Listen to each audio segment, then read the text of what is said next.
los movimientos sociales salvadoreños siempre han tenido que remar contracorriente para que sus demandas se conviertan en leyes en la Asamblea Legislativa. Después de los comicios del próximo 28 de febrero, nuevos rostros llegarán para representar a la población en el órgano legislativo. Las encuestas preelectorales vaticinan que el bloque oficialista obtendría una mayoría importante en la legislatura que arranca en mayo próximo, dejando en posición de minoría a los partidos tradicionales y emergentes. Pero esta reconfiguración no ofrece garantías para las organizaciones de la sociedad civil. Focos conversó con activistas de los movimientos ambientalista, por la memoria histórica, los derechos de las mujeres, la comunidad LGBTIQ, pensiones dignas y la transparencia y anticorrupción, quienes señalaron que la llegada con fuerza de nuevas ideas a la Asamblea Legislativa no representa un cambio para los movimientos sociales. Yo creo que no ha sido fácil incidir en ninguna Asamblea Legislativa, ni en ninguna legislatura. Para Benjamín Cuellar, defensor de derechos humanos, la prioridad del movimiento de víctimas de la guerra es cumplir la sentencia judicial que anuló la amnistía, que indica la creación de una ley de reconciliación basada en verdad y justicia para las víctimas. Cuellar cree que la próxima Asamblea Legislativa no ofrecerá cambios en favor de ese objetivo. Ese pacto de impunidad viene desde que se aprueba la ley, desde antes de aprobar la ley de amnistía. Aún más negativo que Cuellar es Roberto Zapata, de la organización AMATE, cuya principal lucha es el reconocimiento legal de los derechos de la población LGBTIQ. Estamos preparándonos para una configuración mucho más adversa, pues nunca ha sido favorable para nosotros, la verdad, pero ciertamente ahora va a ser tal vez mucho más compleja, hostil con grupos como los nuestros. Carlos Palomo, de Tracoda, una organización por la transparencia y la anticorrupción, también reconoce que será un escenario más complejo. Los indicios y lo que ha ocurrido a lo largo del último año sí me hace pensar que va a ser más difícil para los movimientos sociales, para las organizaciones de sociedad civil, poder incidir en la toma de decisiones en la Asamblea Legislativa. Las encuestas señalan que el partido del presidente Nayib Bukele, Nuevas Ideas, y su principal aliado político, Gana, concentran más del 60% de la intención del voto de cara a las próximas elecciones legislativas. Esto indicaría que este bloque contaría con los suficientes apoyos parlamentarios para crear nuevas leyes o reformar normas vigentes, entre ellas la legislación vinculada a las demandas de los diversos colectivos sociales, cuyos derechos son afectados o deben garantizarse. Viendo cómo se ha comportado Bukele, que es quien va a llegar a la Asamblea Legislativa, entonces yo creo que no va a cambiar. Digo, ni para bien ni para mal. Bukele demostró cuál es su tenor, ¿verdad? Cuál es su perfil en materia de justicia transicional, negando abrir archivos, negando lo de la guerra, negando lo de los acuerdos de paz. Sin duda hay un corte del actual gobierno que es un corte mercantilista de los bienes ambientales. Eso lo hemos venido mencionando, es decir, está claro de que entró el presidente Bukele, él plantea de que el Ministerio de Medio Ambiente no debe oponerse al desarrollo, o el Ministerio de Medio Ambiente no debe entorpecer la inversión, de que en el caso del Ministerio de Medio Ambiente, Agricultura, Salud, no son ministerios de trámite, no son ministerios que su función sea otorgar permisos ambientales, su función es una función de protección. Las nuevas ideas no convencen al movimiento social. Luis González, ambientalista, cuya prioridad es la aprobación de una ley general de aguas, ve poco probable que el partido del presidente impulse cambios en ese sentido. Desde, digamos, el partido Nuevas Ideas no hemos visto propuestas en el tema ambiental. Hemos visto en otros partidos políticos, en FMLN, en Nuestro Tiempo, en Vamos, en el PDC, hemos visto elementos ambientales en lo que ellos hablan, pero no en Nuevas Ideas, y creo que parte del problema es esto. Parte del problema es que no sabemos cuál es su plataforma legislativa, ni los temas que van a impulsar. Un poco el discurso es, vamos a apoyar al presidente. Roxana Rodríguez, de la Iniciativa Popular Pensiones sin AFP, tampoco ve apoyo para su causa en los partidos oficiales. Esta gente que va a llegar representando a Gana y a Nuevas Ideas, lo que menos harán serán respaldar una propuesta como la que nosotros y nosotras hemos presentado. Rodríguez apuesta por una reforma legal para convertir el sistema de pensiones en un sistema completamente público. Y aunque señala que el presidente prometió una reforma integral en el 2019, en los primeros 6 meses de gobierno, hasta la fecha no ha cumplido. Finalizó, como digo, el año 2020, no hay propuesta, no vemos ninguna sola señal que demuestre que el gobierno del presidente Bukele de verdad va a nacionalizar pensiones. Pero no solo el oficialismo genera pocas esperanzas entre la sociedad civil. Los partidos de oposición tampoco ofrecen propuestas concretas para solventar las demandas sociales. Como partidos políticos, realmente nadie o ninguno ha incluido dentro de sus agendas en los años que tienen de existir a la población LGBTI de manera realmente pues programática y seria, ¿verdad? En las propuestas que hasta este momento han comentado los candidatos, no se habla de acciones concretas que se puedan ejecutar desde la Asamblea, ¿verdad? Para fortalecer la transparencia en El Salvador. Mariana Moisa, coordinadora de comunicaciones de la Agrupación por la Despenalización del Aborto, ve la única esperanza en algunas candidaturas que individualmente se han pronunciado en favor de la causa feminista. Que el discurso ha cambiado y también la incursión de mujeres que dicen abiertamente ser feministas, ¿verdad? Y que con valentía pues también representan y presentan en su oferta legislativa la despenalización del aborto desde digamos, las causales, ¿verdad? Y está bien, es un debate que hay que dar. Sin embargo, estas candidaturas tienen su carrera cuesta arriba. Los estudios de opinión reflejan que los partidos opositores estarían en minoría, por lo que no tendrían fuerza política suficiente para impulsar cambios.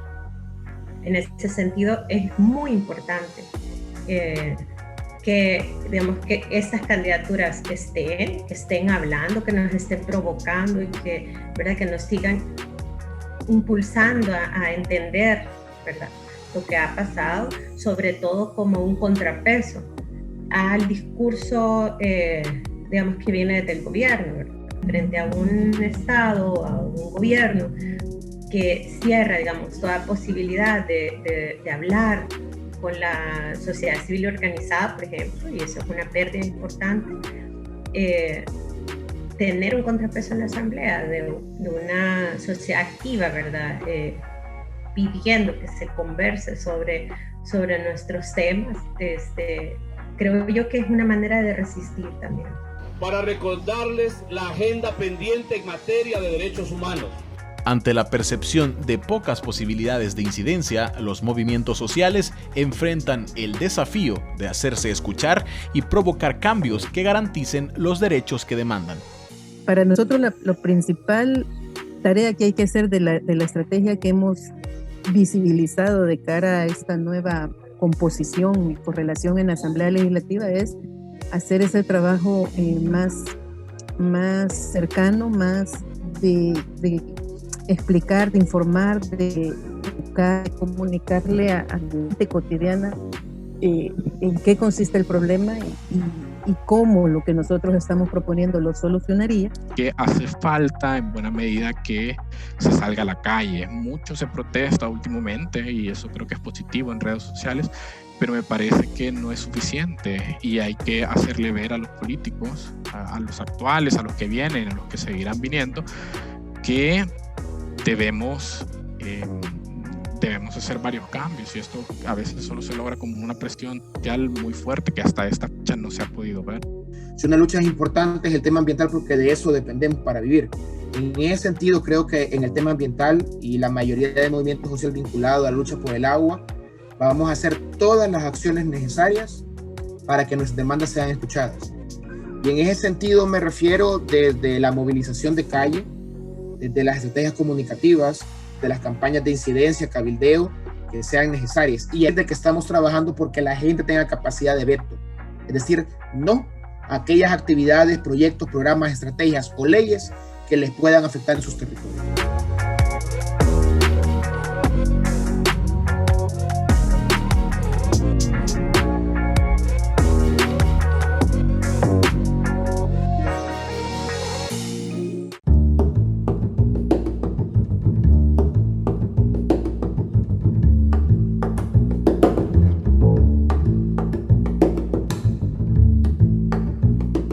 Bienvenidos a una nueva entrevista de Focos. Hoy queremos conversar sobre las organizaciones sociales y sus perspectivas pensando en las elecciones legislativas del 28 de febrero de 2021.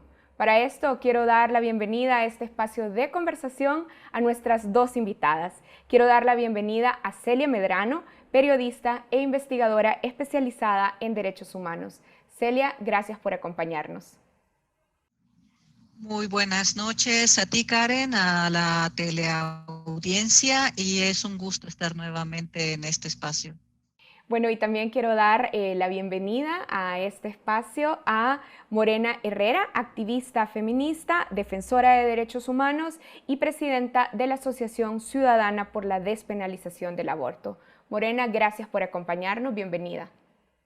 Muchas gracias, Karen. Buenas noches, Celia, y un saludo a todas las personas que se conectan con Focos. Muchas gracias.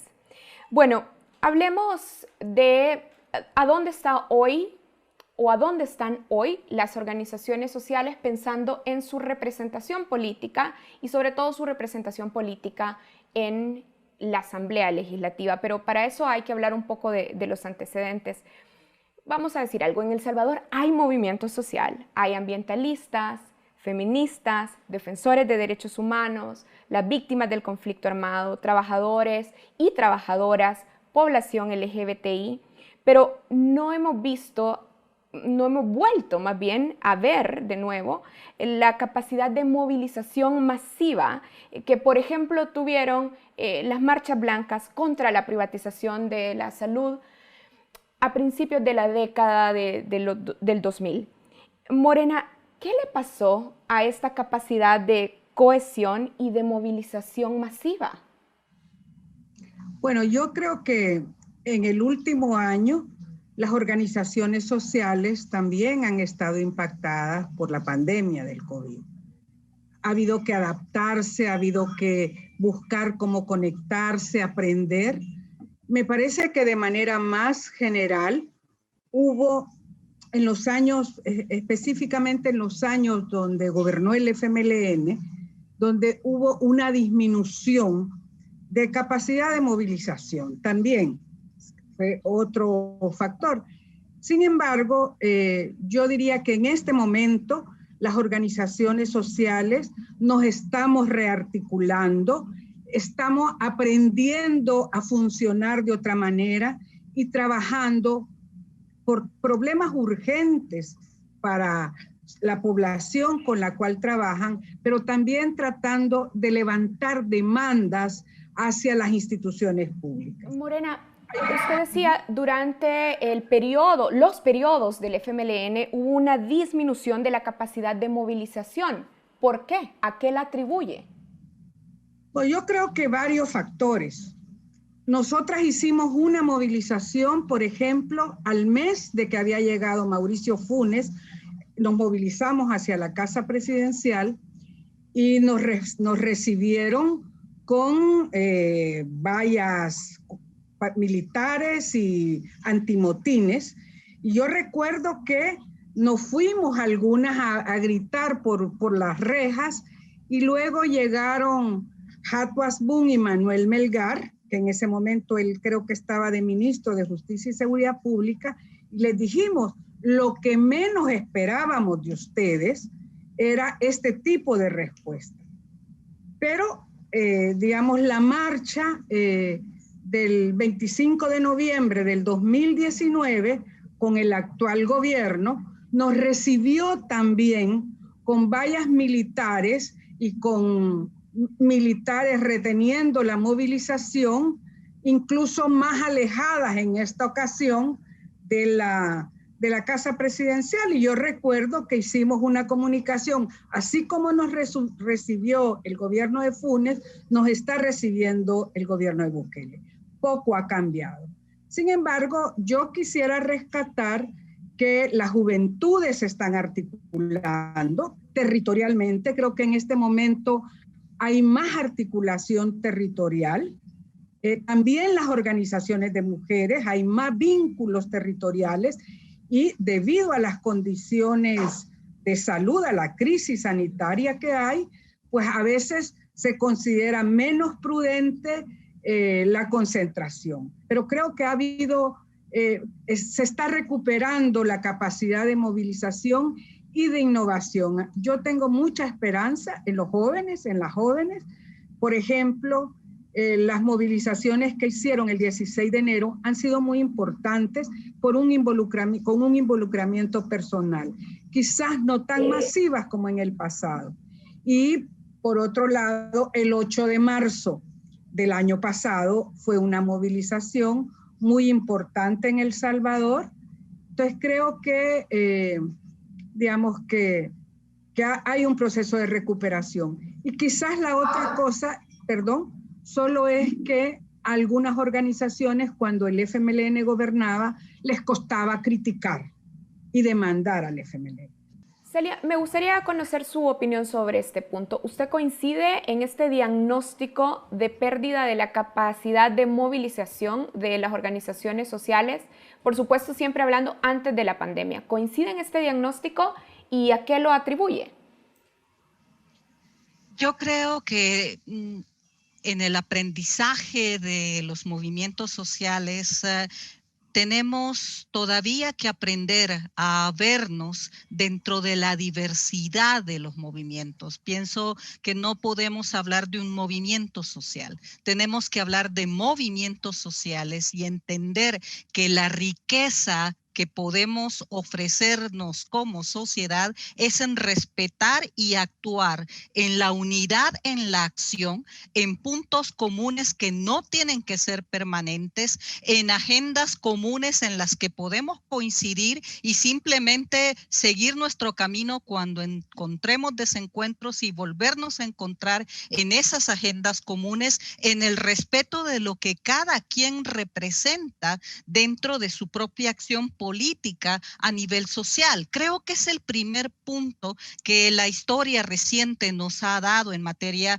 de movimiento social. Se ha esperado una única dirección. Se ha esperado que haya un líder o un conjunto de líderes a los cuales el movimiento, los movimientos tenemos que seguir y actuar siempre bajo una sola agenda de una manera muy militante en el caso de movimientos sociales vinculados con una ideología de izquierda, por llamarlo de esa manera. Los primeros que empezaron a romper eso, las primeras, mejor dicho, fue las organizaciones, los movimientos de mujeres. Fueron las que empezaron a decir yo me siento representada en la agenda, pero no siento que mis propias reivindicaciones estén dentro de la agenda reivindicativa. Y lo que nos decían era, no, después vemos eso. Ahorita lo prioritario es esta agenda política que nos une a todos y en la que hay una sola dirección, y después veremos las agendas individuales de sectores. Las mujeres indígenas en Guatemala tuvieron todavía una revolución dentro de esa revolución de 40, 50 años en nuestro país vecino, de no ver identificados los derechos y las reivindicaciones de pueblos originarios y mucho menos de verse identificadas como mujeres indígenas en sus propias reivindicaciones. Primer aprendizaje desde que pudimos actuar como un movimiento en la ilusión de un movimiento social unificado en la experiencia de la Coordinadora Revolucionaria de Masas, que marcó en nuestra historia una forma de hacer las cosas que en el aprendizaje al que hace referencia Morena, teníamos que ir adaptando a encontrar y encontrarnos en esa diversidad. Posteriormente solo habría un elemento que plantearía más, Karen, antes de tu siguiente pregunta, y es de que en esa diversidad también y en esa militancia, cuando ese liderazgo común se convierte en gobierno, mucha de esa militancia y de esa organización social se volcó a otra ilusión, que es la de pensar que desde el poder formal, es decir, el poder institucionalizado de una estructura de gobierno y de Estado, podían generarse los cambios únicamente. Y allí muchos liderazgos de movimientos sociales se convirtieron en funcionarios de gobierno, en funcionarios estatales, y esa pérdida de esos liderazgos no generaron algo que es fundamental y que de alguna manera Morena también lo está tratando de señalar, y no se dejaron relevos generacionales en la lucha social con su propia identidad. Son dos aspectos de los que todavía tenemos que aprender. Quiero cerrar un punto. Ambas han pasado más o menos por esto. Las organizaciones sociales perdieron su capacidad crítica ante la representación formal del FMLN en el Ejecutivo. ¿Por qué ocurrió esto? ¿Y por qué, si se llega al diagnóstico, no fue posible, vamos a decir, revertir esa pérdida de capacidad crítica frente al FMLN? ¿Morena? A ver, yo creo que esto tiene que ver con la autonomía de las organizaciones y de los movimientos sociales, que puede ser una autonomía formal, pero a veces mantener una falta de autonomía política e ideológica. Yo recuerdo cuando las organizaciones feministas empezamos a plantear una crítica, por ejemplo, a los acuerdos de paz. Nosotras reconocíamos los acuerdos de paz, pero nos vimos excluidas de los acuerdos. Y publicamos, solo para eso tuvimos un cuadro en blanco diciendo mujeres en los acuerdos de paz del FMLN y el gobierno. Recuerdo las críticas que nos hicieron y entonces decíamos, es que solo nosotras por nosotras mismas. Después hicimos una plataforma, creo que la más amplia y diversa, Mujeres 94. Fue muy amplio el movimiento para gestarla, pero luego a la hora de exigirla a los partidos políticos, no se exigía con la misma presión a los actores como Arena, los actores de la derecha, que al FMLN. Con los del FMLN había más consideración. Entonces, yo creo que es por la visión subordinada, como que somos traidoras, digamos. O voy a decirlo de manera más cercana en tiempo, las críticas que hemos hecho a el gobierno de Nicaragua, a las violaciones de derechos humanos que ha hecho el gobierno de Nicaragua. Aquí nos han criticado diciendo que eso afectaba al FMLN, que no iba a permitir que el FMLN llegara al gobierno. Y con esa cantaleta, digamos, se ha mantenido silencio frente a graves violaciones en ese país. Y entonces hemos sido pocas, pero yo creo que ha sido importante mantener la voz crítica frente a en la exigencia de que los gobiernos tienen que responder de otra manera. Creo que en eso estamos aprendiendo. Celia, durante los gobiernos de Arena, durante esas 2 décadas de gobierno después de los acuerdos de paz, el FMLN se posicionó como la vía política para canalizar las demandas de las organizaciones sociales. Sin embargo, como ya lo sabemos, algunas o muchas de estas demandas, de estas reivindicaciones, no pudieron ser efectivamente resueltas. ¿Las organizaciones sociales perdieron al FMLN como aliado político entonces? Creo que lo que pasó es de que el FMLN quiso esgrimirse como el liderazgo absoluto del movimiento, de los movimientos sociales, y no se reconoció como uno más, como integrante de los movimientos sociales, como un actor más, como ya hecho partido político, y perseveró en tratar de cooptar y en tratar de controlar a los movimientos sociales. Creo que, y el movimiento social con una práctica de décadas alrededor de ello, continuó desencontrándose en su misma identidad, en sus mismas identidades y continuando esperando de un solo liderazgo la ilusión, el espejismo de la unidad de todo un movimiento social. Quiero insistir en eso porque voy a tratar de mantener en nuestra conversación, Karen Morena, el eje de los espejismos sobre los cuales hemos caminado. Y las redes sociales son uno de ellos actualmente por volver a este tiempo. Pero quiero señalar algo que estoy segura que coincidiremos con Morena también. Estamos hablando desde movimientos sociales de izquierda, pero no estamos viendo cómo esto también se reflejó en actores desde la reivindicación de sus propias luchas en otros partidos políticos como la Alianza Republicana Nacionalista en las mismas épocas. Por ejemplo, yo recuerdo cuando fue electa la doctora Victoria Marina Velázquez de Avilés, segunda procuradora Obusperson en El Salvador, y la discusión que hubo cuando Gloria Salguero Gross, diputada del Partido Arena, decidió votar por Marina Velázquez de Avilés. Yo me encontraba en ese tiempo en los cabildeos alrededor de este tema y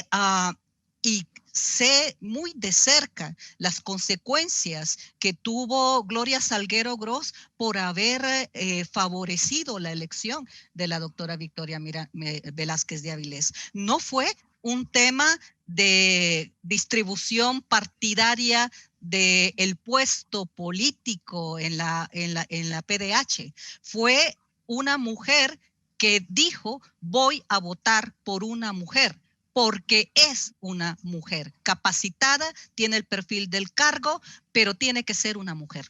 Y eso tuvo consecuencias para Gloria Salguero Gross dentro de su mismo partido político. Entonces, ahora actualmente hay una coalición de mujeres diputadas parlamentarias sobre el tema que debe de unirnos, que es el tema de los derechos para las mujeres, de las mujeres, pero eso no era concebible a pocos años atrás. Creo que es importante plantear, y vuelvo a insistir, en el tema de que más allá incluso de ideologías izquierdas y derechas, hay un tema donde ciertas reivindicaciones deben unir en acción, no necesariamente en plataformas. Persistimos neciamente en querer tener un solo liderazgo, y las elecciones que vienen el 28 de febrero nos dicen que la gente prefiere tener un solo liderazgo y cae en el espejismo de pensar de que alguien que en un Twitter ordena públicamente a sus funcionarios órdenes, instrucciones, y los funcionarios inmediatamente le responden a la orden, su orden será cumplida. Eso la gente todavía lo percibe como ella es el líder, es la líder. Mientras no comprendamos y asumamos de que nuestra riqueza y fuerza real está más allá de un líder, de una líder, sino en el poder fomentar a través de formación una práctica de liderazgos, de colectivos capaces de ejercer liderazgo, seguiremos con el problema de tener un movimiento social o movimientos sociales que no logramos, al igual que Honduras, por ejemplo, o de Guatemala, vernos, visibilizarnos en reivindicaciones masivas, que es otro punto que posteriormente podremos abordar si hay espacio. Bien. No necesariamente la masividad física en las calles necesariamente tenga que generar representatividad y no necesariamente tenga que automáticamente llevarnos a cambios. Empecemos a hablar de representación política directamente, también en estos escenarios de futuro. Ahora, las encuestas de opinión pública coinciden en mostrar a un FMLN debilitado electoralmente.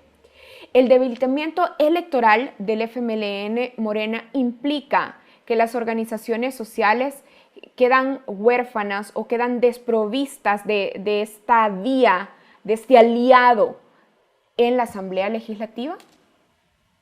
Mire, yo pienso que en relación a la pregunta que hacía antes, en realidad el FMLN perdió el vínculo con muchísimas organizaciones sociales porque perdió su orientación hacia el modelo o hacia el tipo de sociedad que quería construir, que quería contribuir a construir.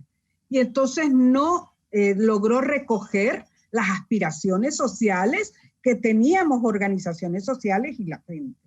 Entonces, yo creo que como organizaciones sociales tenemos que mirar de dos tipos la relación, la articulación o la interlocución con las instancias públicas. Por una parte, creo que necesitamos interlocución con todos los partidos políticos, porque todos los funcionarios que llegan a un cargo público tienen responsabilidad de resolver las necesidades y las demandas de la población.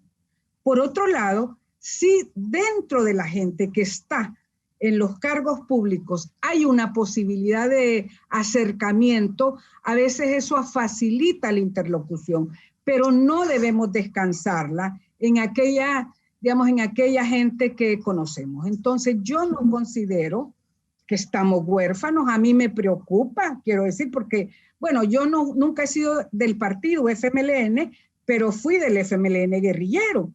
Y me preocupa ver que está tan disminuido en las tendencias electorales, pero creo que necesita hacer una autocrítica el FMLN de lo que hizo, de lo que no hizo y cómo lo hizo, y poder establecer otro tipo de diálogo con la gente, con las organizaciones, con las aspiraciones sociales que tenemos. Entonces yo no creo que estemos huérfanas ni de FMLN, ni de Arena, ni que tengamos, creo que no necesitamos padrinos, partidos, necesitamos respuestas. Vamos a hacer una pausa y volvemos justamente para seguir conversando sobre este punto. Ya regresamos.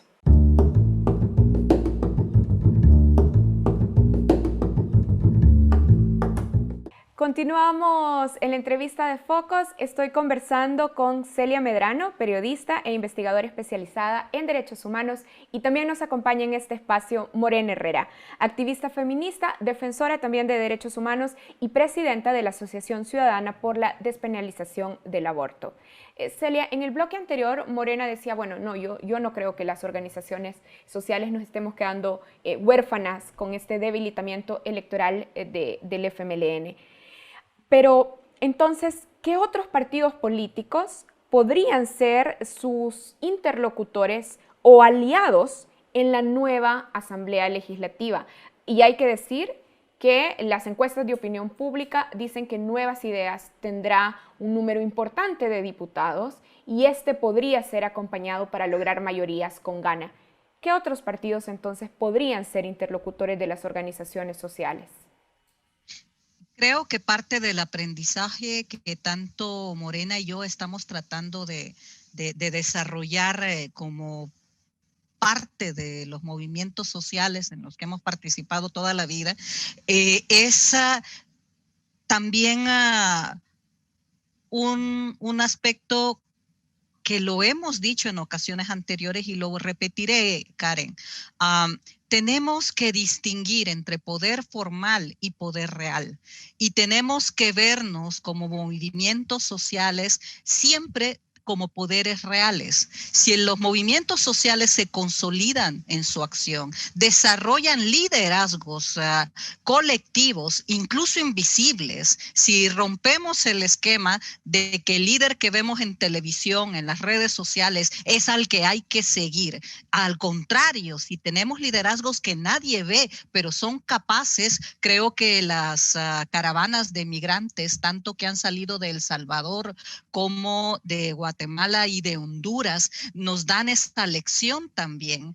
No solo seremos menos vulnerables a que atacando al líder, agrediendo al líder, impactas en todo el movimiento al que ese líder pertenece, sino que también estarás hablando de que no hay un líder, no hay una líder a quien coaptar, a quién focalizarse y enfocar, porque los liderazgos son múltiples. Ahí creo que es un punto en donde tenemos que entendernos como poder real, en el desarrollo de poderes reales, donde poco importa quién es el presidente, quiénes son las diputadas, qué partido político es el que va a tener mayoría, minoría, etcétera. Al contrario, son esos actores políticos de la sociedad política del país los que tendrán que verte como un interlocutor, como una interlocutora con la que no pueden decidir o estar con decisiones que no tengan consecuencias si no hacen una referencia y un acercamiento a esos movimientos sociales que están representados y los que no se prestan a entender que es al revés, que es a qué diputado, a qué diputada me acerco, a qué partido político genero la alianza, sino que es a dónde están mis exigencias, en qué línea no me muevo con respecto a la representatividad y legitimidad de mi techo de exigencia, y allí hablo con todos, como dice Morena, porque no estoy sesgado a la pertenencia o a la cercanía o a la alianza con un poder formal determinado. Ahora, yo comprendo ese escenario, pero también es cierto que ese poder real necesita canalizar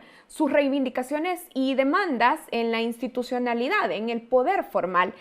Morena, por ejemplo, ¿usted ve aliados en partidos políticos como Nuevas Ideas, por ejemplo? ¿Ve aliados, ve interlocutores? A ver, el problema de Nuevas Ideas es que aunque aparece como la fuerza con una tendencia o una intención de voto mayoritaria, todos los candidatos y candidatas tienen un discurso en este momento alrededor de la fidelidad a su líder. Y eso hace que no podamos distinguir la ciudadanía, pues, lo que piensa, lo que propone cada candidato y cada candidata.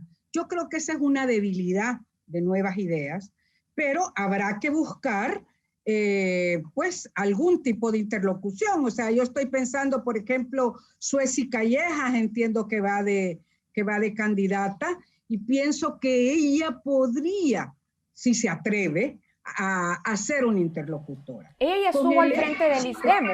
Ella ya estuvo al frente del ISDEMU, por ejemplo.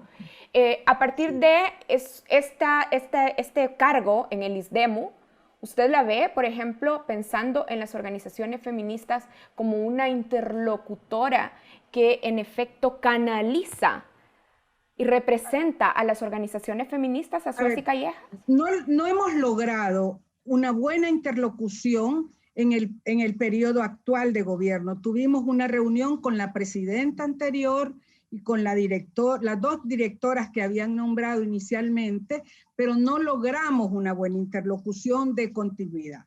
En parte también yo reconozco que la pandemia congeló muchos procesos. Sin embargo, lo que quiero decir es que, por ejemplo, yo veo que hay algunas feministas que van en el FMLN, otras feministas que van en Nuestro Tiempo, y por lo menos yo a ellas las veo como interlocutoras. Van otras personas, por ejemplo, por primera vez en esta legislatura hay candidatos y candidatas explícitamente del movimiento LGBTI, y creo que ellos necesitarán hacer una interlocución. Entonces yo veo al revés. Serán diputados y diputadas que necesitan interlocución con la sociedad, y nosotros también. Ahora, me planteo una cosa. Quede quien quede en la Asamblea, va a tener y debe tener las exigencias de las organizaciones sociales. O sea, que eso, y no lo digo como amenaza, lo digo porque es nuestro papel. De nada sirve que existamos como organizaciones sociales y no seamos capaces de exigirles, aunque sea el amigo o el enemigo, pues no importa las afinidades partidarias. Me parece que tenemos que verlos como funcionarios. Obviamente, yo me fijo en quién presenta propuestas y quién no presenta propuestas, y por eso digo, es preocupante que alrededor del presidente se estructura un discurso donde solo hay un liderazgo y donde las candidaturas no presentan cuáles son sus propuestas. Entonces, yo no sé ahorita la ideología o la tendencia de esos candidatos. Hablemos de este escenario, por ejemplo. Ve, por ejemplo, Celia, diputados en Arena que buscarían, o diputadas que buscarían, como ustedes están diciendo, a las organizaciones sociales para interlocutar. Yo veo a una Arena, a un partido de conciliación nacional, acercarse a un partido mayoritario en la Asamblea Legislativa con diputados de Nuevas Ideas y Gana. Creo que no hay que perder de vista que partidos políticos trabajan sobre el eje de intereses. Y hay que siempre analizar qué intereses representa cada quien. Es una de las fallas del FMLN, que perdió en algún momento también la claridad de qué intereses representaba, viéndose como dueño del movimiento social y no como un miembro más de ese movimiento social. La pregunta concreta es que en todos los partidos políticos encontrarás a diputados y diputadas con quienes es posible interlocutar. Pero retomando el planteamiento que está señalando Morena, es importante que muchos diputados y muchas diputadas necesitarán acercarse al movimiento social para generar correlaciones dentro de la Asamblea Legislativa, más allá de meramente números a la hora de tomar decisiones. Eso es importante porque aún que son candidatos y candidatas en partidos políticos, no tienen el respaldo de sus respectivos partidos políticos o no el respaldo suficiente. La comunidad LGTBIQ es lamentable a veces observar que llevan diputados y diputadas de la comunidad LGTBIQ para aparentar diversidad y captar un voto favorable a partir de esa candidatura, pero no porque estén comprometidas como partido político, como actor político con la agenda de la comunidad LGBTIQ. Y tienes una Aleja Mengíbar que su partido político no logra visibilizar que se están jugando el tener la primera mujer trans diputada en el partido, en el Parlacen, en el Parlamento Centroamericano. Y es una mujer que necesita de nuestro apoyo y no necesariamente puede obtenerlo dentro de su partido político. Lo tendrá a medida de que no pierda su vínculo con el movimiento social, de los movimientos sociales ambientalistas principalmente, de los que ella proviene, como base de ese partido político. Quiero señalar una cosa, Karen, si tengo un par de minutos, porque no quiero perderlo. En la idea de manejar espejismos y con respecto a lo que todas las encuestas nos dicen sobre una mayoría o una fracción significativa del partido Nuevas Ideas y en alianza con Gana, creo que hay dos elementos que no estamos viendo y trasciende de movimiento social. Nos vamos al pueblo, a la gente del día a día que está sobreviviendo y no está pensando en su reivindicación política o en pertenecer a una organización determinada. Hay dos elementos que no estamos viendo y que de alguna manera no lo están reflejando las encuestas. Uno es el miedo y dos es el tema de pandillas. Y la convicción de gente que vive en territorios controlados por pandillas, que no encuentran la diferencia entre policías, fuerzas armadas, este gobierno y los grupos que les controlan su vida cotidiana en territorios donde la pandilla es la autoridad real. Yo no voy a contestar una encuesta telefónica en la que me están preguntando qué opinión tengo de la Fuerza Armada, qué opinión tengo de la Policía Nacional Civil, qué opinión tengo sobre la seguridad y el plan control territorial, cuando sé que el que está al otro lado de mi casa puede darse cuenta de lo que yo estoy diciendo y ese sí tiene poder real en mi hogar. El elemento del miedo de las pandillas, de los grupos de crimen organizado y cómo la población también es capaz de vincular en su vida cotidiana, que no hay una diferencia entre policías, fuerzas armadas, este gobierno con los poderes fácticos que controlan el territorio en las comunidades en las que viven, es un elemento que las encuestas no están buscando y tenemos que tomar en cuenta. Bien, veamos, Morena, vistas las acciones del presidente Bukele en año y medio de gobierno, una asamblea con mayoría oficialista de Nuevas Ideas y Gana representaría un retroceso para las demandas de las organizaciones sociales en temas como derechos humanos, memoria histórica, medio ambiente e igualdad de género, entre otros. Mire, yo creo que estamos en un contexto de retroceso casi independientemente de los resultados que tengan las elecciones. Obviamente, esos resultados pueden agudizar la situación. Vistas las acciones del gobierno y vistas las tendencias autoritarias también que predominan en el discurso, en las imágenes y en la proyección de algunas instituciones, que a mí, por ejemplo, me preocupa que la principal fuerza aliada del presidente aparezca siendo la Fuerza Armada, porque eso a mí no me está diciendo que tenemos un gobierno más fuerte, me está diciendo que tenemos un gobierno que necesita apuntalarse en la Fuerza Armada para sentirse fuerte, y esa es la proyección de un gobierno autoritario. En muchas señales, yo veo que estamos ante un contexto de retroceso muy parecido al de los 70, de los años 70. Usted no había nacido, creo yo, todavía, pero a ver, yo viví los 70 desde el movimiento estudiantil de secundaria y luego desde el movimiento estudiantil universitario y las comunidades eclesiales de base. Y viví la persecución.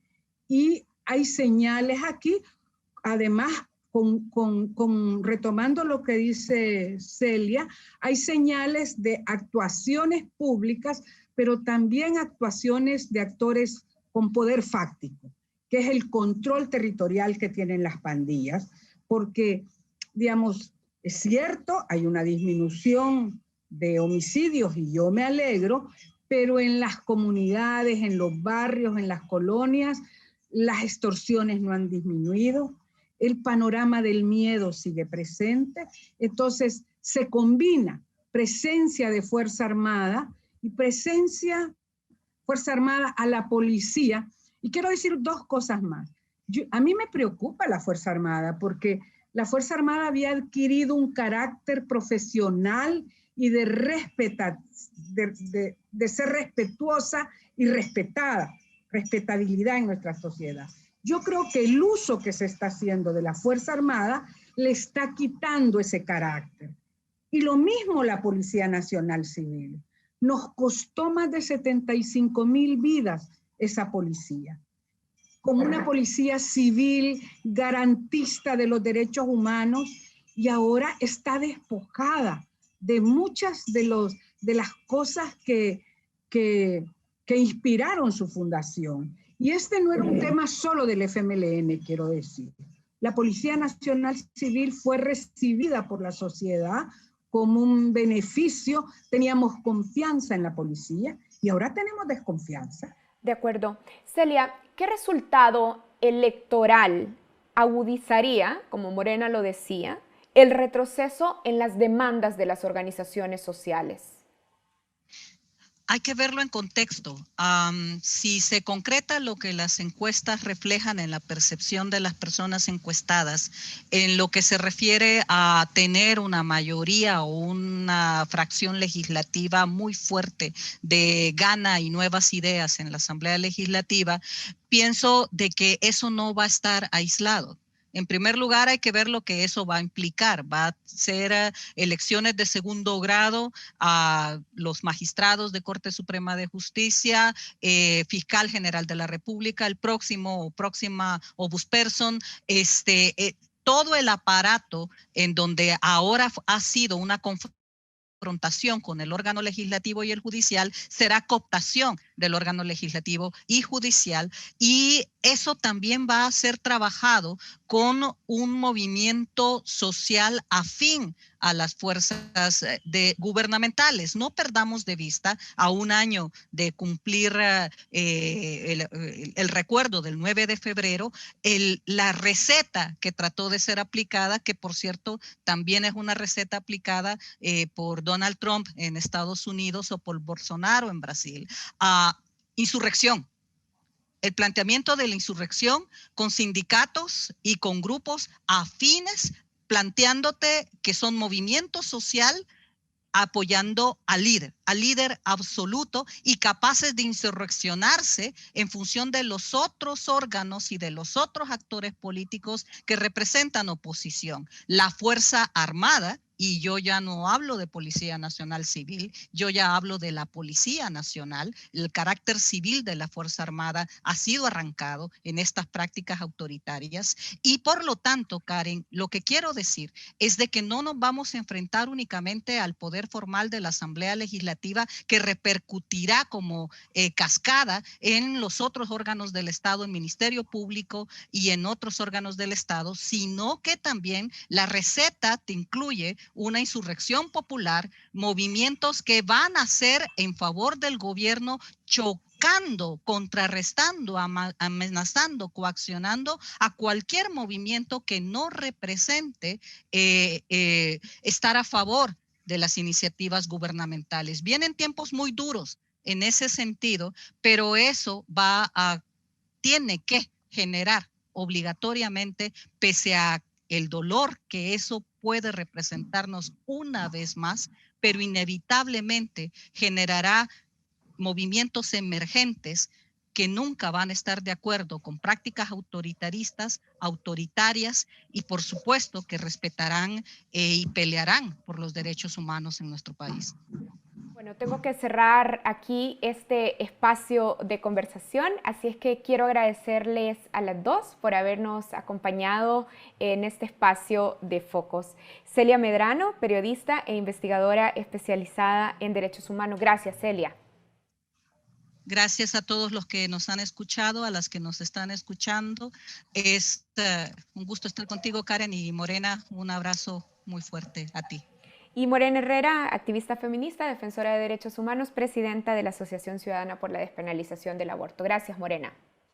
Bueno, gracias, y un saludo y un abrazo a Celia y a Karen. Y miren, este 28 de febrero yo creo que hay que fijarnos como ciudadanía por quién vamos a votar y pensar que ese resultado no va a ser solo para 3 años, puede marcar décadas, es decir, puede marcar el futuro de este país. Entonces es importante que reflexionemos, que hagamos un voto informado. Y yo prefiero por rostro.